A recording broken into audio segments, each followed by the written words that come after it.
सुभाषचंद्र बोस. सुभाषचंद्र बोस हे भारतीय स्वातंत्र्य लढ्यातील एक अग्रेसर नेताजी असंच म्हणतात त्यांना.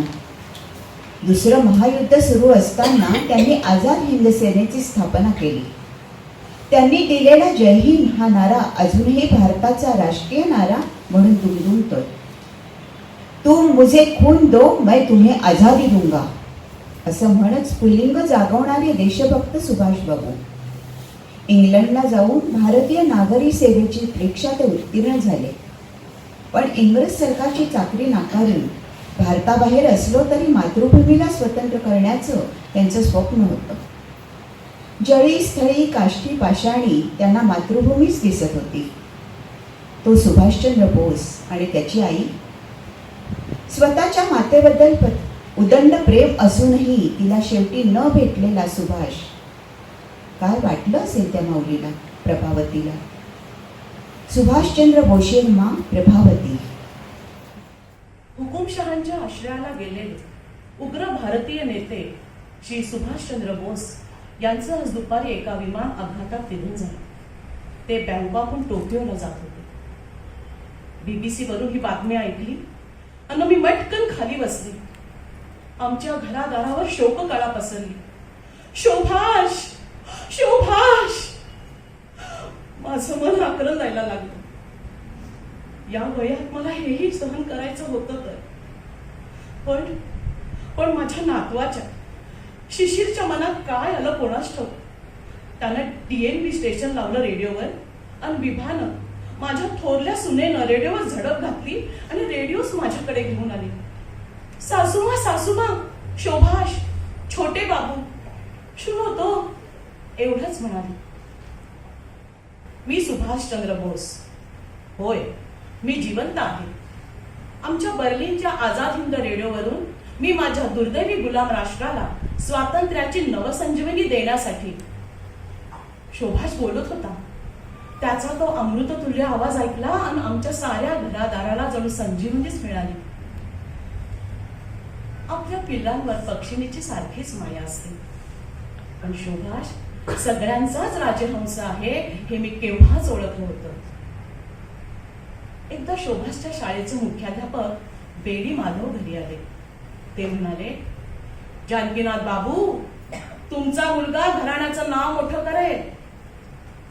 शाळेतला एक प्रसंग त्यांनी सांगितला. मी मुलांना प्रश्न विचारला होता. सांगा, हिंदुस्थान सारखा गौरवशाली देश कुणामुळे गुलामगिरीच्या गर्तेत लोटला गेला? त्यावर शोभाष म्हणाला, बंगाली लोकांमुळेच. इतर मुलं हसायला लागली. शोभाष म्हणाला, माझं उत्तर खोटं आहे. इंग्रज आपल्या देशात आले ते आपल्या कलकत्ता बंगल्यातूनच ना, मुंबई किंवा मद्रासच्या नाही ना? यावर सारी मुलं विचार करायला लागली. असेच एकदा संस्कृतचे शिक्षक भेटायला आले. यांना म्हणाले, शोभाषला संस्कृतमध्ये 100 पैकी 100 गुण मिळवले. त्यानं संस्कृतचा पेपर इतका उत्कृष्ट लिहिलाय की 100 गुणही कमी पडतील. शोभाषचं त्याच्या भाभीवर खूप प्रेम होतं. कॉलेजातल्या सगळ्या गमती जमती तो विभाला सांगायचा. एकदा विभाला म्हणाला, भाभी, आमचे ओटन नावाचे सर ऊट की सूट राणी लक्ष्मीबाई आणि त्या टाटा टोपीनं दगाबाज म्हणतात. हिंदी लोक म्हणजे निग्रो. आम्हाला आता ते सर होत नाही. आता याचा स्फोट एक दिवस होणारच. विभाला शोभाचा स्वभाव माहिती होता. तिनं त्याला सबुरीचा सल्ला दिला. पण एके दिवशी व्हायचं तेच झालं. ओटनला विद्यार्थ्यांनी बदलून काढलं. आम्ही धास्तावलो. शोभाषला यांनी विचारलं तसं तो म्हणाला, मी त्यांना मारलं नाही. मी मारलं असतं तर पाठीमागून नाही पोटावरच वार केले असते. शोभाषचं एक वैशिष्ट्य म्हणजे तो मुस्लिम मोहल्ल्यात खुशाल जायचा. तिथं त्याचे खूप दोस्त होते. हा सरळ त्यांच्या आम्मीसमोर जाऊन बसायचा आणि म्हणायचा, अम्मी, मेरे लिए कबाब बनाव ना. आणि त्याही त्याला कौतुकानं खायला घालायच्या. शोभाष पदवी परीक्षेत कॉलेजातून पहिला आणि विद्यापीठातून दुसरा होता.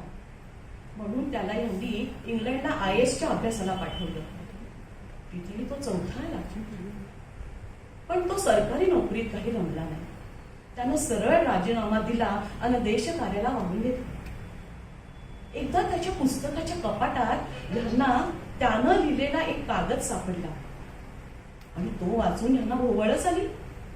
त्यावर लिहिलं होतं, पाहिजे हिंदुस्थानात लष्करी बंड घडवून आणण्यासाठी जवा मर्द शिपाई, पगार मृत्यू, बक्षीस हौतात्म्य, निवृत्ती वेतन आझादी आणि कार्यक्षेत्र हिंदुस्थानचे रणांगण. एकदा शोभाष व्हिएन्नाला काही कामानिमित्त गेला आणि इकडे त्याचे बाबूजी अत्यवस्थ झाले. तशी त्याला तार केली. तो विमानातून उतरला आणि तिथंच त्याला अटक झाली. तो घरी आला तेव्हा सारं काही संपलं होतं. त्याच्या बाबूजींसाठी त्यानं फोडलेला टाहू मी अजून हृदयात जपलाय. त्यावेळी तो सरकारच्या नजर कैदेत होता. हरिपुऱ्याला झालेल्या काँग्रेस अधिवेशनाचा तो अध्यक्ष झाला. पण त्रिपुरात मात्र जनमताचा कौल असतानाही महात्माजींच्या अहिंसेत आणि शोभासच्या क्रांतिकारी मतांमध्ये कमालीची तफावत होती, म्हणून काही लोकांनी त्याला राजीनामा द्यायला भाग पाडलं. रवींद्रनाथ टागोरांनी सुभाषला एका मागोमाग एक पत्रांचा सपाटाच लावला. म्हणून सुभाष त्यांना भेटायला गेला. त्यांना म्हणाला, हिंदुस्थानातील प्रत्येक स्त्री पुरुष पुढे येऊन देशासाठी लढला पाहिजे, दारिद्र्याविरोधी झुंजला पाहिजे. रवींद्रनाथही त्याच्या मताशी सहमत होते. तो दिवस उजाडला. कुठलंही कारण नसताना केवळ संशयावरून शोभाषला इंग्रजांनी कैदेत टाकलं. शोभाषनं तिथे आमरण उपोषण सुरू केलं, कैदेचं कारण समजावं म्हणून. शेवटी अगदी लोळालोळा झालेल्या अवस्थेत त्याला घरी आणून टाकलं. नाहीतर कलकत्ता शहर इंग्रजांच्या जीवावर उठलं असतं असं त्यांना वाटलं. घरातही तो नजर कैदेतच होता. त्याच्यावर घराबाहेर जाण्याची बंदी घालण्यात आली होती. बाहेर 2 अधिकारी कायम उभे असायचे. आणि मग शोभासची कठोर व्रतवैकल्य सुरू झाली. त्याला कुणीही भेटू नये असं बंधन त्यानं घातलं. खोलीचं दार बंद करून दिवसच्या दिवस खोलीत बसून राहायचा. मीही त्याला भेटू शकत नव्हते.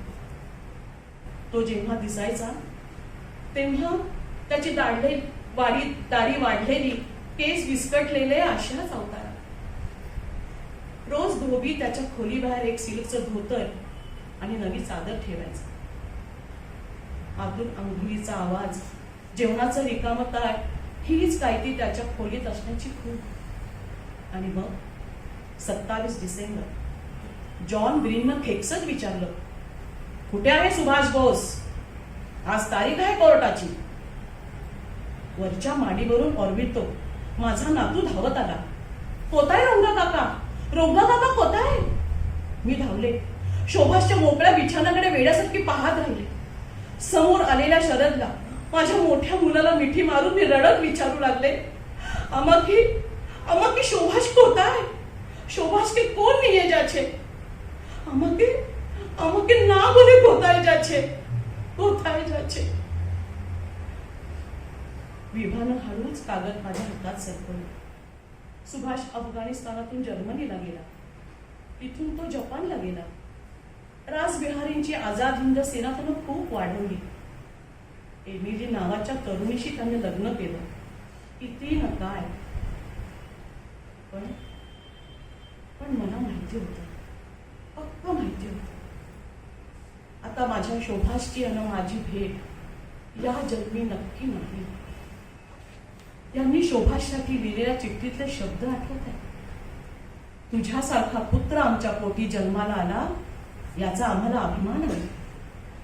हो, माझाही आशीर्वाद पाठवते माझ्या सुपुत्राला या वाऱ्यावर. बाळा, तुझ्या कार्यात तू यशस्वी हो. तुझं नाव असं म्हणतात गुंजत राहू. आणि तेवढ्यात रेडिओवर माझ्या लाडक्या शोभासचा ठणठणीत आवाज आला, तुम मुझे खून दो मैं तुम्हें आजादी दूंगा. मुझे खून दो, मैं तुम्हें आजादी दूंगा.